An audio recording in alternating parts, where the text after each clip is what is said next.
To show you what happened in Saudi Arabia and China that is sending shockwaves through Washington and the Middle East right now. The Biden administration is, of course, hiding it from you. They don't want to talk about it. But I'll show you this in a minute. But first, I'm not being hyperbolic when I say that the United States is mirroring almost exactly what led to the fall of the Roman Empire. Just dive into the research. Because during the late Roman Empire, the government found itself in almost the exact same situation as the United States today. The Romans facing massive military spending to satiate their continued expansion. They went into massive debt. They started borrowing all kinds of money in order to pay for this military expansion. It all created a downward debt spiral that consumed the Roman Empire, and they couldn't get out of it. Today, the U.S. government is also facing skyrocketing levels of debt, with the national debt currently sitting at $33 trillion.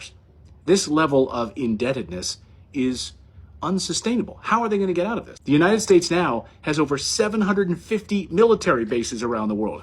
It's one of the most infuriating things in the world to me. It's spending billions to overthrow other governments around the world. Here was Senator John McCain in Ukraine in 2013 admitting they're in the process of regime change. Senator, you have just addressed the crowd of protesters there yourself in Kiev. What is it you're trying to do here? Hopefully what we're trying to do is bring about a peaceful transition here. Oh, they got their proxy government all right. So the U.S. has massive military expansion by installing our own proxy governments and military bases around the world. But don't call it an empire. But it's the same thing as the Romans, just with a different name. Another factor that contributed to the decline of the Roman Empire was the debasement of the currency. Just like the United States, in an effort to finance its military operations and other expenses, the Roman Empire began to issue coins with less silver inside of it. That led to hyperinflation. It led to a loss of faith in the currency. Does that sound familiar to you? Where have I heard this before? Only this time, the difference is that the United States dollar isn't tied to any gold or any silver. It's tied to nothing. The U.S. dollar is backed up by debt and U.S. military power. And, most importantly, using the U.S. dollar to pay for oil transactions. So this week, Saudi Arabia surprised Joe Biden and the rest of the West by suddenly announcing a massive oil production cut, which will reduce OPEC Plus's production by another 1.5 million barrels per day until the end of the year. Oil prices then shot up above $80 a barrel, up 6%. But it's not just about the oil production. It's about what happened next. The Biden administration threatened Saudi Arabia with severe consequences. Like what? Pulling our military protection? Like what else are we going to threaten them with? His response? Actually a jaw dropper. The Crown Prince said he's done pleasing the United States. And he doesn't care what President Biden thinks of him. Done pleasing the United States. The only reason that I can think of that you say something like this publicly in an interview in a newspaper is because you're already dating somebody else. And the Saudis are now fully engaged with China and Russia. This game is over for the United States. Now, for a few years now, Saudi Arabia has been moving away from the United States. Then candidate Biden said they need to be treated like they're a pariah, like the pariah they are. Remember this? And I would make it very clear, we were not going to, in fact, sell more weapons to them. We were going to, in fact, make them pay the price and make them, in fact, the pariah that they are. But then suddenly we needed cheap oil, and Biden flew over to the kingdom to kiss the ring of the Crown Prince. It was embarrassing. And then this moment happened. Reporters at that meeting yelled out, "Hey, Mr. President, is Saudi Arabia still a pariah?" Just watch the Crown Prince laugh about it during that question. President Biden, is Saudi Arabia still a pariah? President Biden. Thank you.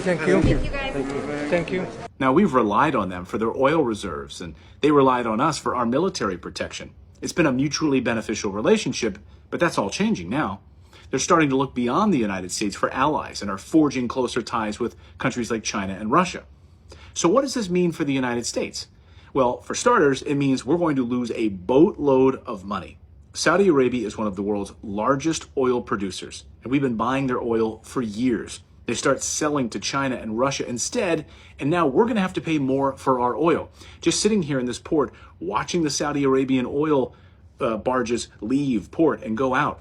It's an amazing sight to behold. So that's going to hit the American consumers very, very hard, as everything from gas prices to heating bills will go up.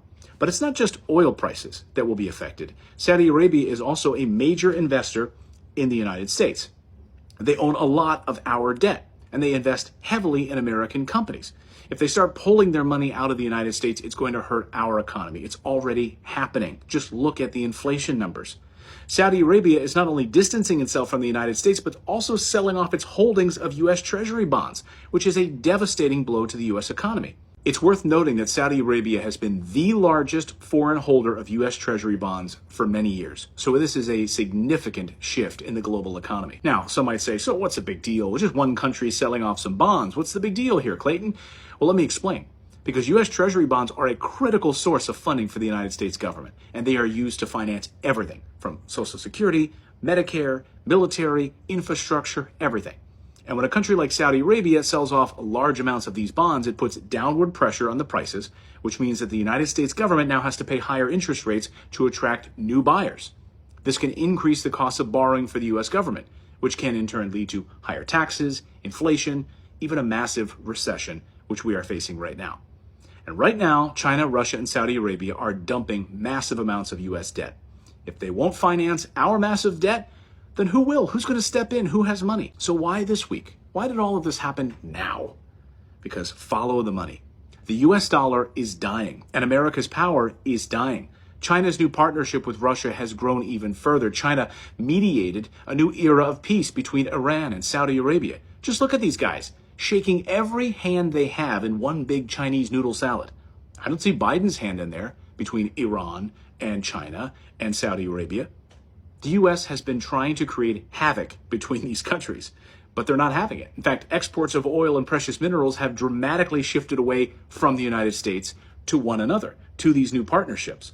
The United States has been using its control over the dollar to weaponize its economic power, using sanctions against China, Iran, and Russia, trying to pressure other countries to comply with its foreign policy goals. The sanctions show just how desperate the United States is to try and replace dependence on Russia and China for all of our minerals and our manufacturing. We are sitting on mountains of uranium, lithium, gold, oil, and yet we don't have the infrastructure to pull it out of the ground. Last week, the head of the European Union Commission, Ursula von der Leyen, admitted the truth about our reliance on China and Russia for minerals and resources. It was a pretty big admission moment. Listen.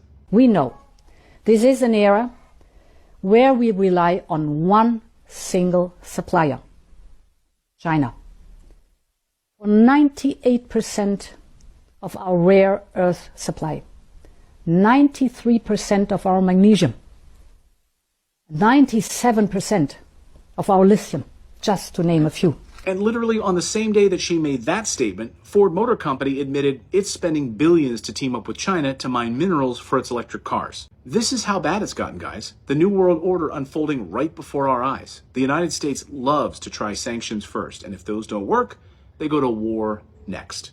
So that's the